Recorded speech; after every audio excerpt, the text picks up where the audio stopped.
This sketchbook assignment is called Composition Sketches.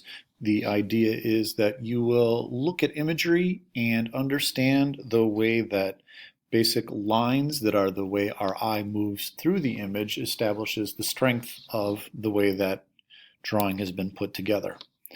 In these examples, you see things that look like shapes or letters that help us see the way that the crisscross of the tool in this farmer's hand and the angle of his body leaning forward create a very strong X composition.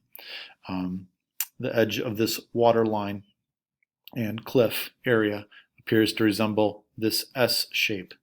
The positive space of the trees and the opening that it creates from the background to the foreground where this horse and carriage is passing through resembles the letter O or the number 0. The open space on the right hand side compared to the curvature of the tree, the trunk, the height of this walking person, and the village in the background mimics the letter C. These lines reflect the way that our eye passes through the image and therefore helps us understand the way that we want our viewer to assemble the information coming together. In more random fashions, the curvature of a hill, the overall curvature of a person's body as they're standing can be made up by more random lines. But again, the idea is looking at how these things intersect, how our eye flows through this space from all the objects being put together to help us understand how our viewer is going to synthesize the information and therefore move through it. Your first option for doing this sketchbook assignment would be to find 8 images online, cut them out and either glue or tape them securely in your sketchbook, leave space either next to it or directly below of equal size, and then draw out the letter, the symbol, the line or lines that express the composition. So for example, this is an image of the Banaway rice terraces in the Philippine Islands. When I look at this image, I notice this line for what is separating the midground from the background. I also notice this line moving us from the midground into the foreground, and then this bold line for the edge of the terraces in the foreground.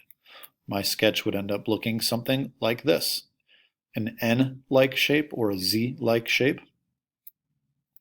Likewise for this image, this is a painting entitled Playground, done by Carrie James Marshall. First thing I notice is the bar this woman is hanging onto. Second thing I notice is the way that her body is going from this hand to her face, right down her back, and then straight down to her knees.